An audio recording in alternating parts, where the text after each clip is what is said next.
Bem-vindo, alunos, à segunda aula de banco de dados. Hoje prosseguiremos com nossos estudos dos conceitos de banco de dados e sistemas gerenciadores de banco de dados.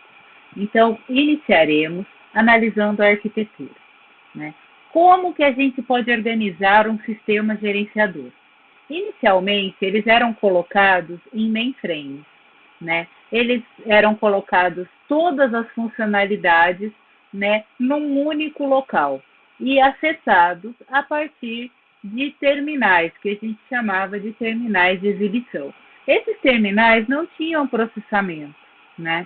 Então, eles eram apenas terminais burros, né? A gente podia fazer poucas coisas neles. Então, tudo era colocado no servidor. Então, tudo era processado e armazenado e feito nesse servidor. Então, era chamado de arquitetura centralizada.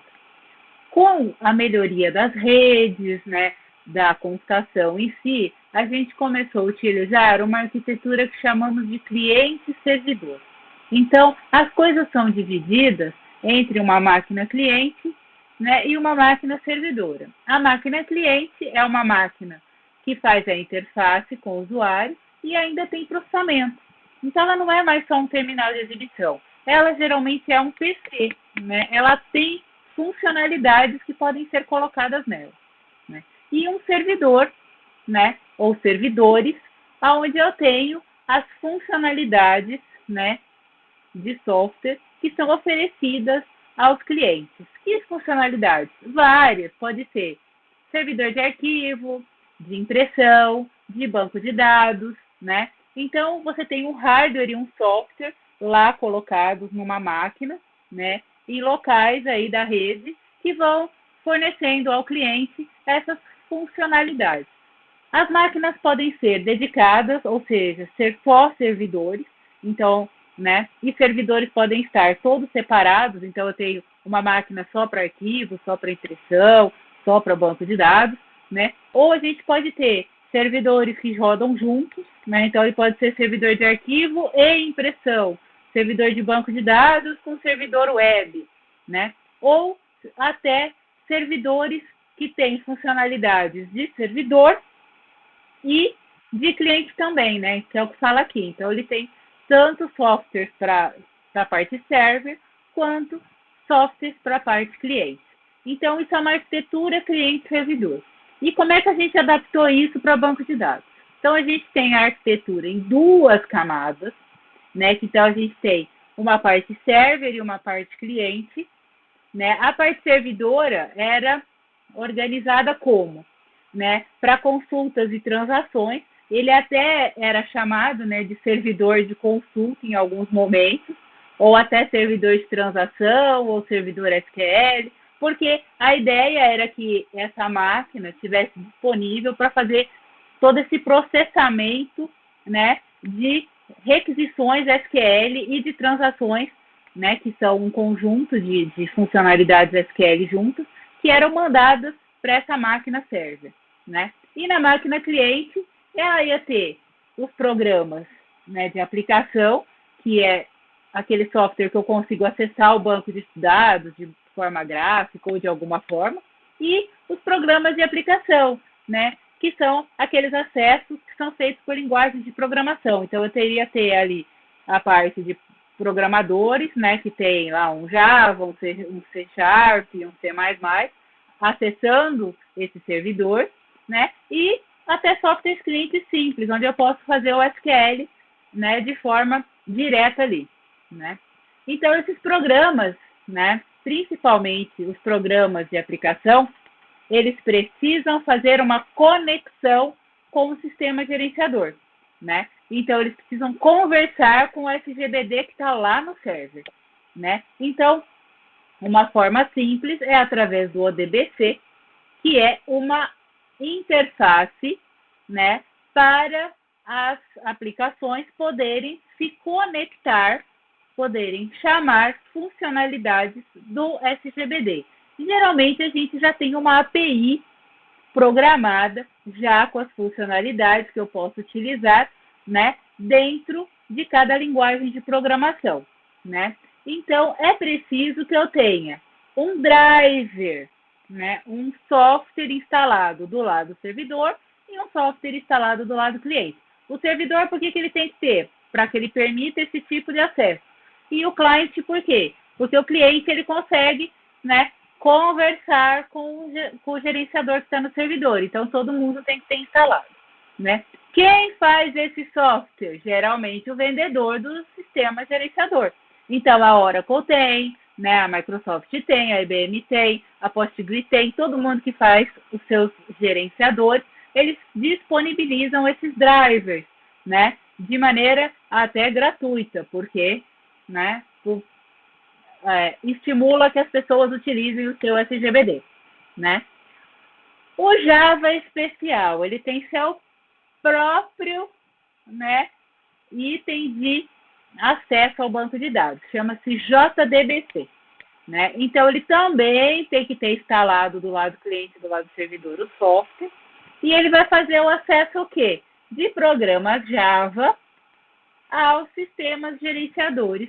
É uma interface padronizada dele mesmo, do próprio Java. Isso impede que o Java utilize algum driver fornecido pelas empresas? Não.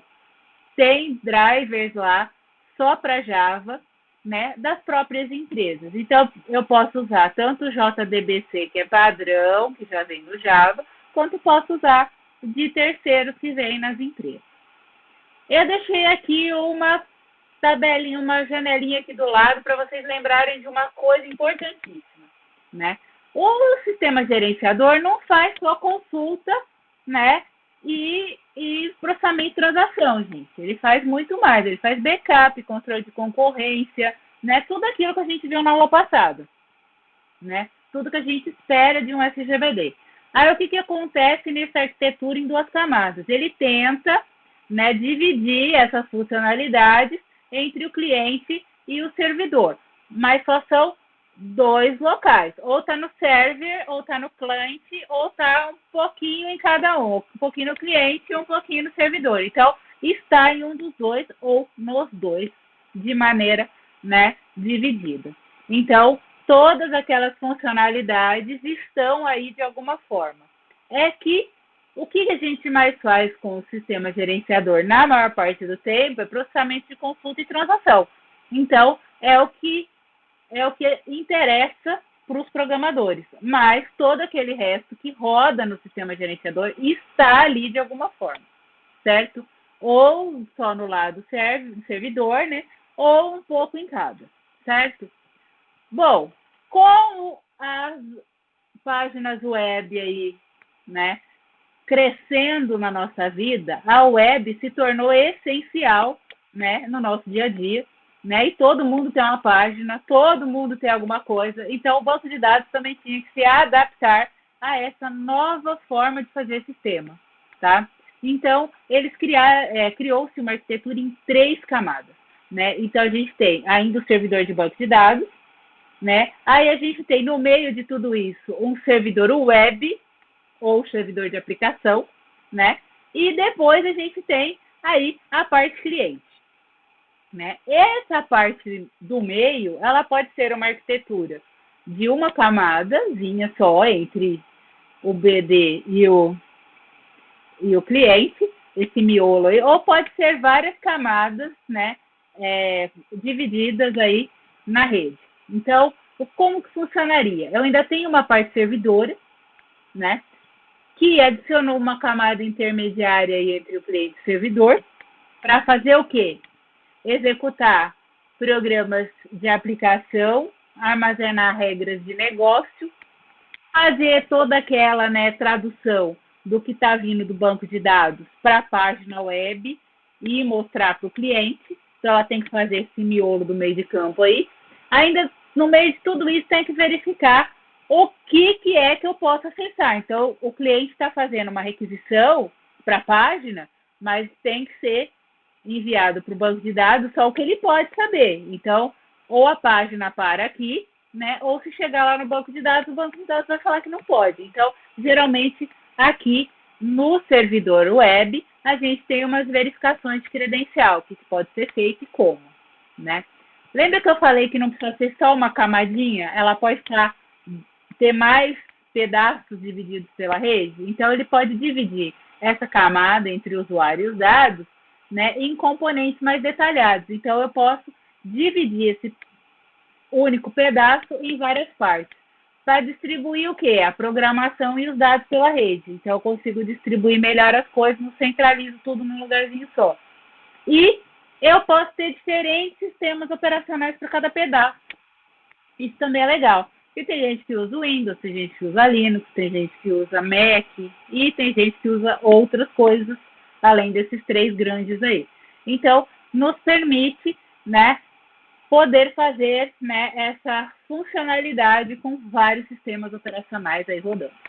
Então, como é que seria vendo em uma camadinha só? Então, a gente teria o cliente, né, que é a parte de apresentação, que é o que a pessoa está vendo, já a página pronta, com as coisas todas, né, funcionando, que é a interface. A gente tem o servidor de aplicação ou de web, que faz todo esse processamento da página e de tudo lá que está vindo do cliente e do servidor de banco de dados, que nada mais é do que a implementação das regras de negócio, né? E o servidor de dados lá embaixo, fazendo todo o gerenciamento de dados, mandando as coisas para a página, né? Trazendo as coisas da página para o banco, né? Que é a camada de serviço de banco. Então, eu tenho aí e essa camada aqui, que às vezes pode estar dividida em várias, distribuídas pela rede. Então, eu tenho aqui a parte cliente, a parte web e a parte de banco de dados. Dá para dividir de formas diferentes a arquitetura? Dá, mas usualmente ou ela é feita em 2 camadas ou se envolver web em 3. Amanhã pode mudar, depende, né, da evolução aí, né, de toda essa parte aí de web, de rede, né, de sistemas, né, do próprio gerenciador. A gente pode ter uma mudança, mas por enquanto essas são as mais usuais, tá? E como é que isso funciona dentro de uma aplicação? Então, a gente tem aqui os usuários, que a gente já viu na semana passada, na aula passada, né? Que seriam o quê? Os usuários finais, os programadores, né? Pode ser o próprio DBA, então tem vários tipos de usuários. Aí a gente tem a camadinha de aplicação, que nada mais é do que o quê? Um programa que faz uso de banco de dados. Então, aqui podem ter vários programas, né, acessando vários bancos de dados ou vários programas acessando o mesmo banco de dados. Aí eles vão fazer o acesso através do quê? Do sistema gerenciador. Então, eles vão mandar alguma coisa aqui para o sistema gerenciador, que vai cair aonde? No processador de consultas, e isso vai ser executado de alguma forma, né, pelo próprio processador, ele vai mandar dados ou informações para outras partes do gerenciador e depois vai retornar aqui uma resposta para essa aplicação. Então, o que faz esse processador de consulta? Ele usa 2 tipos de comandos. Ele usa comandos de definição, que a gente chama de DDL, e ele também chama comandos de manipulação, que são os DML. Os de DDL, ele não consegue fazer muita coisa. Então, é apenas uma interpretação. Por quê? Ele pega o que eu pedi, faz um processamento e já faz a execução. Não tem muito o que olhar. Geralmente são definições de tabela, definições de dados novos, definição do próprio banco de dados, definição de regras novas para o banco de dados. Então, ele não tem muito o que olhar, ele olha a sintaxe. Agora, na manipulação, né, que é a DML, eu consigo fazer algum processamento. Então, aqui, a DML, geralmente, né, ela vai vir, né, pode vir de dentro de uma linguagem, pode vir de um programa que está fazendo aquilo de forma direta. Então, ele faz um pré-processamento, que é dar aquela ajeitada, por exemplo, pense numa linguagem do que está vindo da linguagem, né, para o SQL poder executar. Aí ele vai para o compilador, aonde ele vai fazer a tradução para um nível mais baixo e também ele vai poder fazer a transformação daquela consulta, daquilo que eu estou pedindo para ele, né, numa forma mais eficiente, porque às vezes do jeito que eu perguntei para ele não é a melhor forma. Ele analisa isso aí, transforma isso aí, ajeitou, mandou para execução. Aí ele vai conversar com quem? Com o gerenciador de arquivo. Vai fazer tudo o que eu pedi, né? Pegar o que eu necessito e vai simplesmente mandar de volta, né, para a aplicação. Então ele usa, né? Ele faz uma transformação de alto nível para o mais baixo nível, faz uma outra transformação para mais baixo nível ainda, para conseguir lidar lá com o arquivo, aí volta do arquivo para um nível aqui mediano no compilador, o compilador ajeita, remete de volta ao pré-compilador, ajeita para a linguagem hospedeira e manda de volta para a aplicação. Então, tem todas essas transformações, tanto na ida quanto na volta. Então, a DML, ela vai sofrendo aí, né, umas modificações para poder ser executada. A DDL, não, ela já é executada de forma mais direta. Bom, quando ele conversa com o gerenciador de arquivos, né, com o sisteminha lá que faz toda a conversa com o arquivo, ele está lidando com o quê, na verdade, né? Com as estruturas das tabelas, com os índices, com as visões. Ele está lidando de como que as coisas funcionam, com as estruturas de dados que vão ser utilizadas. Então, ele também lida com o sistema operacional para poder saber aonde esses dados são armazenados, em que arquivo, onde eles estão, fazer a recuperação dele do disco. Então, esse gerenciador, ele lida com várias estruturas aqui, né, de acesso aos dados, né, e de manipulação desses dados junto ao sistema operacional. Aí, feito essas manipulações, ou ele retorna para o processador de consulta, ou ele retorna para o gerenciador de transação, dependendo de quem fez o questionamento para ele, né? Ele lida também com o quê? Ele lida com o dado diretamente, que eu falei lá, com o arquivo, mas ele também lida com os metadados. Por quê? Porque se eu vou fazer qualquer coisa com uma tabela, né, eu tenho que saber como ela é, como ela está organizada, qual é o tipo de dado. Porque aqui no processador de consulta, gente, pode vir uma consulta ou pode vir, por exemplo, uma modificação na tabela. Pode vir uma inserção de dados, né, que eu tenho que verificar o quê? Como que é a tabela aqui nos metadados. Então, esse gerenciador, ele faz várias funcionalidades. Ele lida com arquivos e lida também com as definições de tabela e sistema operacional. Então, nem tudo é uma perguntinha simples. Então, às vezes, não é só uma consulta, não é só uma inserção, não é só uma remoção, não é uma coisa só. Às vezes, eu quero fazer, junto ao gerenciador, um conjunto de funcionalidades. Aí eu junto tudo isso numa coisa que tem que ser feita de forma sequencial e por inteiro, que a gente chama de transação.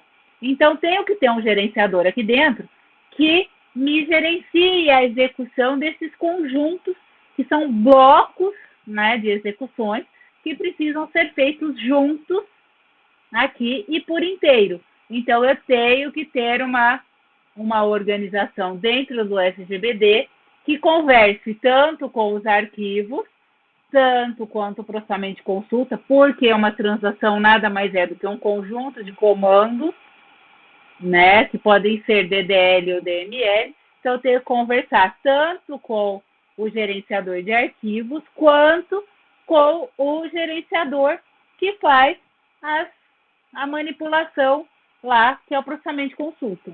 Então, ele vai gerenciar esses conjuntos aí e garantir fazê-los por completo, certo?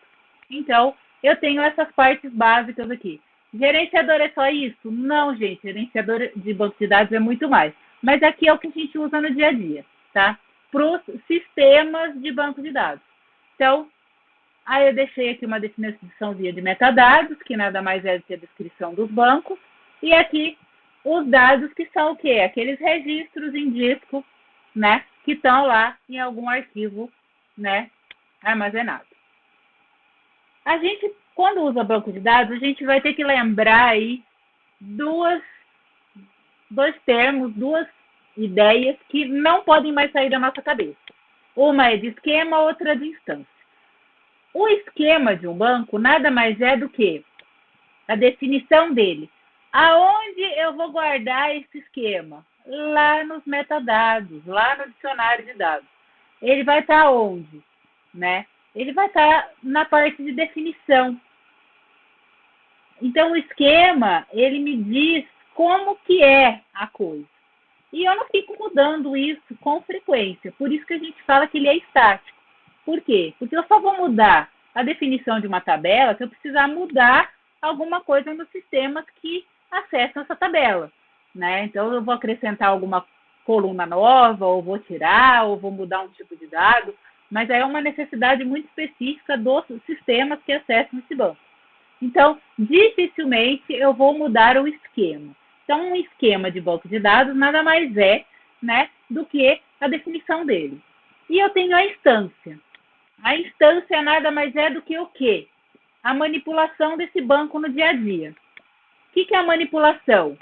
São os dados que tem lá, que eu inseri, que eu removi, que eu consultei. São os dados que estão lá naquele momento. É uma foto daquele momento do banco. Então, ele é o quê? Ele é gerado a partir da manipulação do banco. Então, eu tive que inserir dados, né, para gerar a instância, né? Eu tive que ou deletar alguma coisa, ou consultar. Então, a gente chama isso de dinâmico.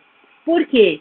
Porque a instância que eu estou vendo agora num banco de dados, ela pode ser diferente daqui 2 minutos. Então, eu posso, por exemplo, remover algum dado ou inserir algum dado novo e a instância não ser mais a mesma. Mas ela é o banco de dados funcionando. Então, gente, guarde isso para sempre. Esquema, instância, esquema, instância. Esquema, definição, instância, banco de dados com dados. Tá?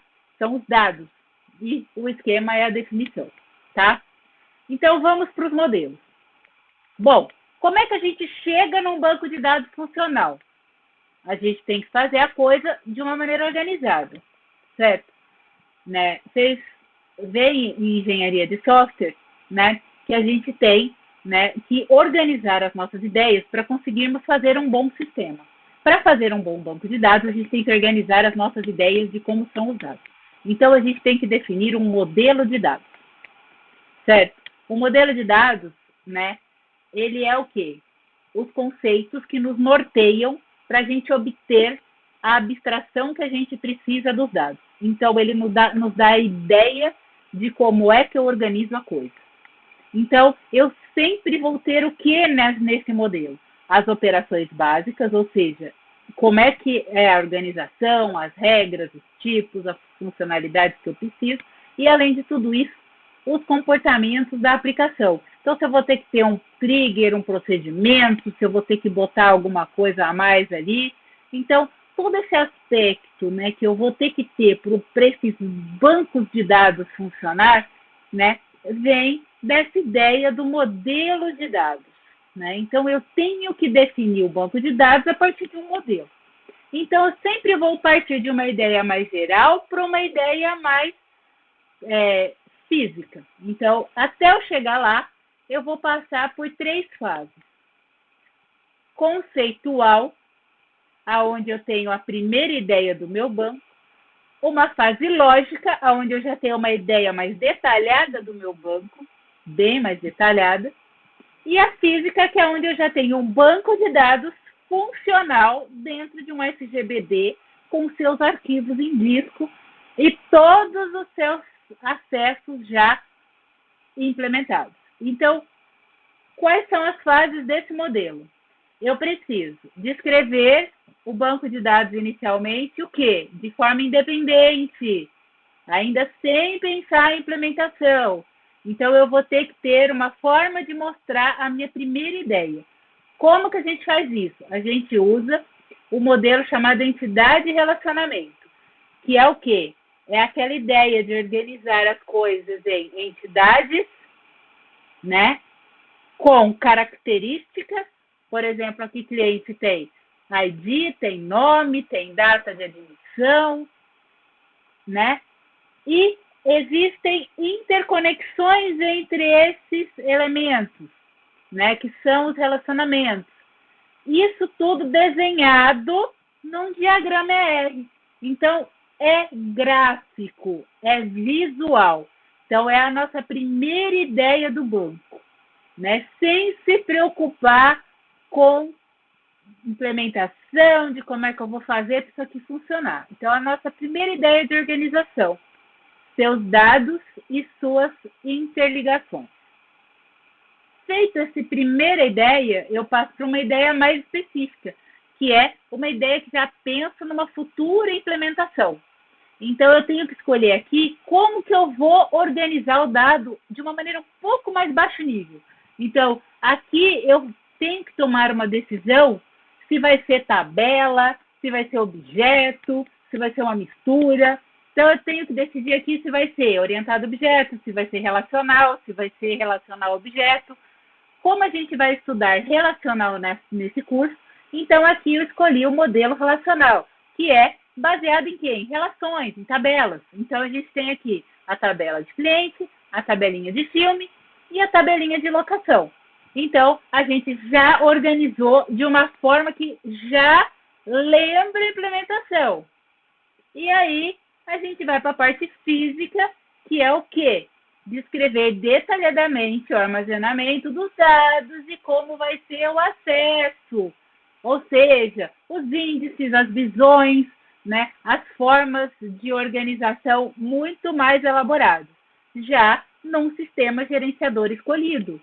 Então, ele vai, né, sempre ser derivado do modelo lógico, porque eu tenho que escolher se é objeto, orientado a objeto, se é relacional a objeto, se é relacional, e qual sistema gerenciador que eu vou usar.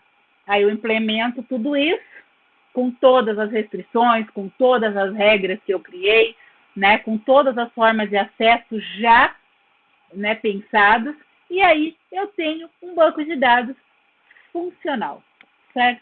Então, isso é o meu modelo, é o que vai nortear a construção do meu banco de dados, certo? Mas para eu pôr isso em prática, né, eu preciso organizar isso dentro de uma coisa maior, que é o quê? A arquitetura, certo? Então, essa arquitetura, né, eu vou ter que encaixar aquele modelo de dados lá dentro de uma arquitetura de um sistema ou de uma coisa maior. Então, quando eu faço um sistema ou sistemas, né, eu tenho, né, as visões do usuário aqui colocadas, que são o quê? Os itens que ele precisa e a forma com que ele vai precisar desses itens. Então, eu vou ter que analisar essas visões, eu vou ter que analisar essa construção de sistema para eu poder ver, né, como é que eu vou montar o meu modelo, né? A partir daí, né, eu tenho um nível conceitual aqui da arquitetura que já é o quê? O meu modelo, né, já pensado, com restrições, já escolhi, né, o modelo de implementação lá, né, se é relacional, se é objeto relacional, já tem um banco de dados meio que formado, e aqui eu vou ter a implementação, né, e a ideia final desse banco de dados colocado num gerenciador aqui no nível interno da arquitetura. Então, aquele modelo, ele vai se encaixar nessa arquitetura. Então, ó, eu tenho que fazer o que, na verdade, ao utilizar essa arquitetura junto com o modelo de dados? Eu tenho a ideia de separar um pouco a aplicação, né, do BD físico, porque o usuário não entende o BD físico, mas ele entende toda aquela abstração mais conceitual, ele entende desenhinho, ele entende tabela, mas ele não entende SQL, por exemplo, ele não entende coisa física. Ele não sabe que aquilo lá são registros de tamanho fixo, né, que está num disco, assim, ele não sabe. Então, algumas coisas ele entende e algumas coisas ele não entende. Então, eu quero separar um pouco, né, consigo separar e mostrar para ele também como que a coisa funciona, sem mostrar o físico. Eu consigo prover uma visão abstrata, né, que é aquela visão, né, conceitual da coisa, né? Eu consigo mostrar para ele, usando o modelo de dados dentro dessa arquitetura, que a coisa não é tão difícil assim, que é possível entender, certo? E é possível fazer diversas formas de mostrar um dado dependendo do que ele precisa, né? Então, eu tenho aqui, naquela abstração, né, a organização física, que já é o esquema interno com o banco de dados rodando, né, a lógica, né, que é a parte mais conceitual, né, que é o meio do modelo de dados, onde a gente já escolhe, né, o modelo, né, de futura implementação, né, e a gente tem aqui a ideia inicial do usuário, que é aquela assim, eu quero isso, preciso daquilo, que eu vou ter que analisar para poder gerar, né, a minha primeira ideia de banco, porque eu preciso saber o que ele precisa, certo? Então, a visão do usuário é chamada de esquema externo, né? Porque ele define o que o banco de dados precisa mostrar para ele, né? E de que forma ele precisa daquilo, né? Ele não sabe bem se aquilo está numa tabela só, se está em várias tabelas, né? Se aquilo, como que aquilo está armazenado, é o que ele precisa, né? Representa uma abstração de mais alto nível, né? Então são ideias gerais do que ele precisa. Então isso aí está muito antes de eu fazer o nosso modelinho conceitual lá do sistema ER, porque ele só está mostrando futuras coisas que ele precisa. E eu vou ter que encaixar aquilo dentro do meu modelo, né? E aqui também eu vou ter que passar por uma fase, né, de tentar resolver as coisas. Porque nem tudo que o usuário quer consegue ser implementado do jeitinho que ele quer, né? E às vezes eu tenho mais de um sistema, mais de um usuário que precisa de coisas muito próximas. Então, eu tenho que resolver tanto esses conflitos de visões, quanto, né, as visões que dá ou não para fazer e quantas elas são na verdade. Então, nesse momento, né, eu tenho que fechar nessas visões na arquitetura, né, o que vai ser feito, o que ele realmente vai conseguir obter dali quando o banco de dados estiver pronto, né? E aí eu parto para fazer o modelo de dados. Aí a minha definição da informação, né, na parte conceitual da arquitetura, né? Primeiro, independente, né, dos mecanismos de acesso, então é aquelas duas primeiras partes do modelo, onde eu faço o desenho, depois eu faço a definição se é relacional ou um outro, mas ainda sem implementar, certo? Faço as unificações de visões necessárias, né? Faço aí a organização da coisa e nesse momento, né, eu consigo definir exatamente que visões ou que necessidades do usuário eu vou realmente conseguir implementar no banco de dados. Então, nesse ponto conceitual, já tenho o meu modelo, já meio organizado, né? Já feito duas partes dele. Então, eu já sei bem o que eu vou conseguir dar para o usuário ou não nas aplicações.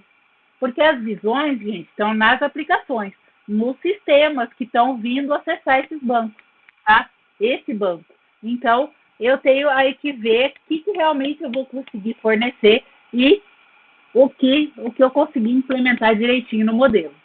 Feito isso, está tudo definido, então está definido duas partes do modelo de dados, né, toda essa parte conceitual, e também eu defino a parte de cima da arquitetura, a parte final, que é a visão que ele consegue realmente obter dali. A partir dali, gente, é finalizar o modelo de dados dentro da arquitetura, que é o quê? Toda essa parte interna de implementação. Gerei o SQL, coloquei ela no sistema gerenciador, criei todos os índices, todas as regras, todos os acessos que eu precisava, né? E está tudo pronto para uso, certo? Então, O meu esquema interno, ele é isso, ele já é algo armazenado, né? Então, eu já tenho arquivo, já tenho o banco de dados criado, já está rodando em algum lugar, né? Já sei que estrutura de dados que eu usei para as coisas, que índices eu criei, que acessos são permitidos, tudo isso já está organizado. Então, lembra quem organiza isso? O DBA. Os programadores e projetistas de banco de dados mandam isso para o DBA, ele analisa, cria toda essa parte interna necessária dentro do gerenciador, e aí o banco de dados está pronto para uso. Então, o que a gente viu aqui? Que a gente tem que pegar aquela arquitetura ali em 3 camadas, que é toda a necessidade do usuário, junto com tudo que eu tenho que fazer para o banco de dados existir, com o banco de dados já funcionando, essa sequência modelada como? Usando o modelo de dados. Então, a gente faz o modelo conceitual, né? Depois a gente faz toda aquela parte lá, como a gente vai ver relacional, tudo que é do modelo relacional, e aí a gente finaliza com a construção física do banco. Então, quais são as etapas do nosso estudo aqui? A gente vai ver o modelo conceitual, né, focado no modelo entidade de relacionamento com o diagrama ER, certo? Que eu já até deixei ali entre parênteses, né? E aí a gente vai passar a estudar depois, né, e a fazer dentro do projeto o modelo relacional, né, que é baseado em relações, tabelas, né? Aí a gente vai ver como que a gente sai daquele primeiro desenho, né, para obter as tabelas, né, que é esse mapeamento. A gente faz, né, o ajuste fino do modelo, que é a normalização, e a partir daí o nosso modelo lógico está pronto. Fez conceitual, fez lógico, e aí nós temos, né, a concretização do modelo físico dentro do banco de dados relacional, certo? Então, essas são as etapas de um projeto, né, de banco de dados, que é o que também a gente vai estar estudando, todas essas etapas, certo? A partir das próximas aulas, certo? Então, na próxima aula, a gente começa modelo conceitual, né, focando, então, no modelo entidade de relacionamento. Então, aqui estão os livros que eu usei para fazer essa aula, só que essa aula está mais centrada no Navat. Então, leiam o capítulo 2 do Navat, certo? Ele está bem detalhadinho lá, aqui está resumido, certo? A leitura é importante, gente. Então, na próxima aula, a gente começa um tópico novo.